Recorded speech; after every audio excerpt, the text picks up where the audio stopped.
Hey, everyone. What is going on? Long time no see. Lauren Sisler here with AL.com. The postseason is here, and Auburn getting ready for a trip to Birmingham for the Birmingham Bowl to face Houston. And we've got a plethora of storylines to break down to address leading up to this matchup. So I'm going to bring in my good old friend, Cole Cubelic, to break this thing down. Let's go now.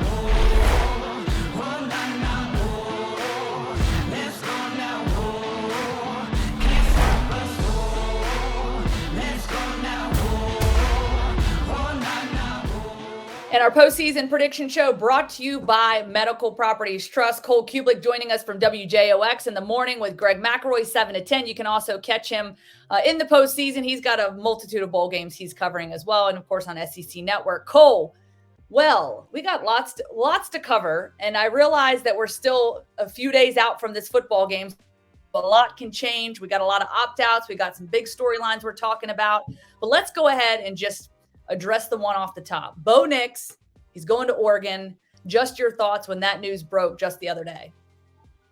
Not really a big surprise. I think maybe the most surprising part about it would be that Oregon has recruited the quarterback position fairly well. And the fact that they would go add another one maybe shows that confidence in those quarterbacks, they're not ready to take over just yet. But he's a guy that has experience. He's obviously made plays, played against high-level competition, and has a bit of a relationship with Coach Dillingham, who would be the offensive coordinator at Oregon from Bo's freshman year at Auburn. So the familiarity there, wanting a fresh start, getting far away from the Southeastern footprint, not a surprise to me at all. My understanding is that was part of the desire in wanting to move on and maybe find a fresh start somewhere else. And I think that could be good for Bo Nix.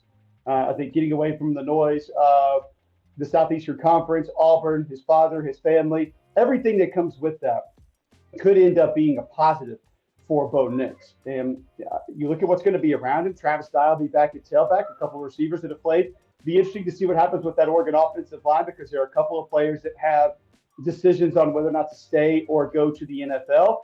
But it could be a fairly talented team around him. And you look down the schedule, outside of opening with Georgia at Mercedes-Benz Stadium, there's not going to be a ton of teams that you just automatically assume are better than Oregon when they face off next year. BYU game will be tough. Washington, maybe. Utah is obviously going to be a very difficult opponent, but there are not a lot of teams in that conference, really in that division of the Pac-12, that we feel like are just automatically trending upward. So it could end up being a really magnificent year for Bo Nix, and he's got 2 years left if he decided to use them and wants to continue to develop his game. And he's going to get a ton of free Jordans and Nike swag because he's playing in Oregon. I was about to say, Cole, you know how it is at Auburn. You guys never changed up your uniforms, super traditional, nothing ever any different. So that's one thing he's going to have to get used to, but I'm sure it will be a welcome change. I love what you said, fresh start. I think it is a fresh start for Bo Nix. And we all know he really showed a lot of improvement this year. I think that Coach Harsin certainly was able to develop him. He's continuing on that upward trajectory. So I think it could really be a good fit for him. And to your point, that fresh start, getting away from the SEC and really just maybe using this next year or 2 years to take his career to another level. So, you know, I think I think to some people it came as a surprise, but certainly, great for his career. And certainly if he can earn the starting job and do some things there early on. So with that being said, another, kind of key storyline, Mike Bobo out as the offensive coordinator at Auburn. And so he's bringing in now, Coach Harsin is bringing in Austin Davis, who will replace Bobo there. Austin Davis comes from the Seattle Seahawks. So kind of a little bit of a puzzle piece, sort of having to work things out there. So the Birmingham Bowl, Coach Harsin will be calling the plays, and TJ Finley will be the starting quarterback. He has that expectation. He played obviously in the Iron Bowl, had the injured ankle, but is expected to play. No thoughts on him opting out or anything happening there at this point. Just your thoughts on Coach Harsin taking the reins as the OC, or at least calling the plays for this Birmingham Bowl, and how this offense might look a little different with him there at the reins. I don't think it'll look completely different, honestly, especially going into a bowl game when you've lost a couple of pieces. You mentioned that Bo Nix obviously not going to be there. TJ Finley not healthy when they completed the season. Nick Fromm's is not going to be there at center. So you want to be a little bit careful trying to mix things up, change things up too much, even though you did have extra time to prepare. Maybe a few new wrinkles, but I don't anticipate this is going to look very different with Bryan Harsin at the helm, because whoever he brought in the first time and whoever he brings in now, the foundation of the offense is still going to be his. It's going to be managed and run from the floor up the way that he wants it. It will be designed as one of his offenses would have. And I tell you, I think it's going to be on the table past the bowl game, Lauren. I think that there will be the option there for Bryan Harsin to maybe potentially keep calling plays in the future and just have a quarterback coach, co-offensive coordinator on staff with him. So I think it's a viable option for the future. I think this is a good test for Bryan Harsin to sort of see how it goes. He's done it before. He knows it. It's difficult managing an SEC team while you're obviously putting a game plan together and then calling plays. But we've seen other guys do it and have success with it. So coming out of this game, if Bryan Harsin feels like that's what's best for him and his team, gives them the best chance to win games, I wouldn't be surprised if he continues to go that way. Yeah, and TJ Finley kind of backing him on that. He said, quote, "I can honestly say he always has had his hand on the offense. Now that he's 100% in control, the only real difference is the tempo. Coach Harsin likes an upbeat type of offense, which I love. Getting guys lined up, shifts, motions, things of that nature, getting them crisp, lining up and getting guys on the move. That's the only real difference." So that's kind of coming from TJ Finley's perspective, and certainly an opportunity for him, as he really gets sole control of the reins there as the starting quarterback. Now, let's keep in mind Demetrius Davis will also be expected to potentially play the true freshman. There is thoughts that he might get some snaps, at the quarterback position. So that will be another dynamic that we'll certainly be looking at. Now, as far as opt-outs go, you mentioned one of those, obviously Nick Brahms out with surgery, so he will not be playing their center. And then opt-outs, Roger McCreary, linebackers, Zacoby McClain, and right tackle Brodarius Ham. So those are some of the opt-outs. On the other side, additionally, you have Houston's Marcus Jones, the cornerback and return specialist, that is opting out of this game. So again, there could be more significant opt-outs. But as we look at the overall, game plan going into this is a game that I think Auburn can have success running the football. Houston's defense has been effective this year, Cole.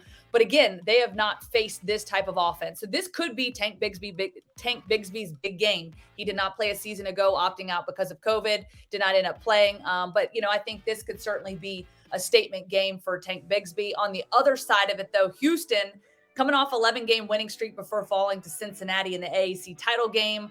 They've got a dynamic quarterback in Clayton Tune, some skill guys there, Nathaniel Dell, one of those. And, their offense right now, 14th in the nation, arguably one of the best group of 5 teams. They're well balanced. They run, they pass the ball. They're efficient in the red zone.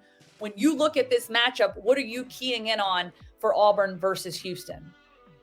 Well, I think the first thing that I see that could be a big advantage for Auburn is the Auburn defensive line. I think Colby Wooden, J.J. Pegues, T.D. Moultrie, the guys up front that have had some success this year, that can be replicated in this game. And I think some of it can be via scheme, some of it can be just by talent and guys winning individual matchups. You go back and study that Houston offensive line, there have been multiple games, specifically the Memphis game, the Cincinnati game, where twists and stunts and pressures and even just showing the threat of pressure really gives that offensive line some problems.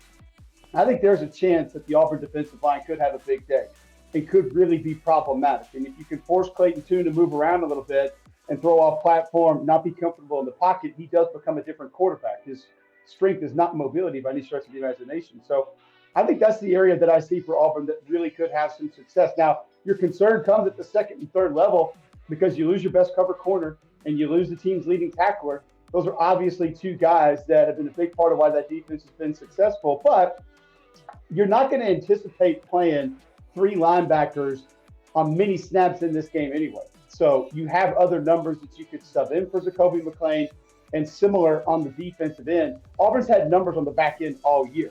So there are at least bodies that can move around and still give Derek Mason some advantages as to how he handles this Houston offense.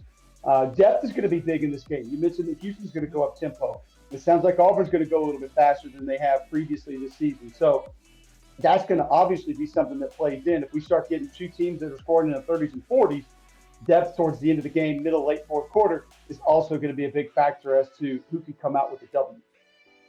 Yeah, and coming out with the W, I think is going to be critical for this game. I think for Auburn especially, the season definitely up and down roller coaster. They were on an upward trajectory. Things were kind of trending in the right direction for them, and then obviously losing 4 straight definitely hurt this Auburn team. So to me, in my opinion, I think this definitely, I realize a lot of people say, oh, you're just going to Birmingham. Oh, Auburn's back in the Birmingham Bowl. But at the end of the day, I think they need to show up and show out and have a strong performance against a team that, again, is well balanced. They're efficient in the red zone. They know how to control the clock.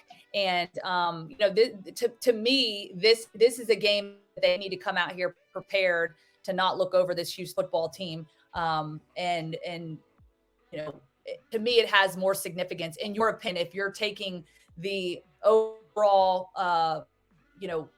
everything that you've seen from Auburn this season, all the changes, everything that's the coming and going and the opt-outs and Harsin's first year recruiting, all those things, in your words, how important is this bowl game for this Auburn team as they turn the page to 2022? I think it's important just as far as the understanding of the staff continuity with the team and the players. It'll show us, can they continue to get these guys motivated? Some of the next wave of players that are going to be coming in and contributing to the rest of the Bryan Harsin era at Auburn are going to need to be big and need to step up in this football game. But I almost get frustrated just playing the whole motivation game in bowls, really for any football game, because it's a game, it's competition, it's a chance to prove yourself. And I think that's how Bryan Harsin will sell this to his team. And if there are certain guys that didn't want to be a part of it, they've moved on. You close the door on them and you move on and you go out, put your best foot forward, you have your best effort possible and try to go win a football game. Nobody wants to finish the season with a losing record. Nobody. I don't care when, who, how, whatever. Nobody wants to finish the year with a losing record and historically be able to look back on that and say, yes, I was on that team that finished with the losing record. Trust me, I was a part of that. It's not fun. Not something I'm ever going to be proud of, and never something I want to look back on and really have a lot of memories about as far as the actual final record. So finish on a positive note, build momentum going into the offseason. Look at it as the fact that you were able to come back, win a bowl game, defeat a team that's had a solid record and been ranked the majority of the season, and go out above 500. To me, those would be the positives that I'm trying to sell to this football team. All right, does Auburn go out above 500? What's your prediction?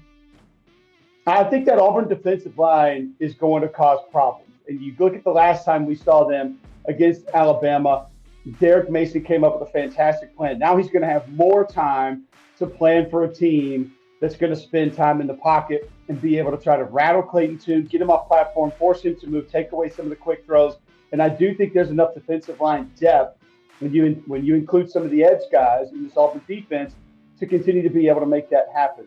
Heavy ground attack, if it's Bigsby, if it's Hunter, whoever, I would anticipate you'll probably see more tight ends, more usage of multiple tight ends, especially since one of your tackles is not going to participate in this game.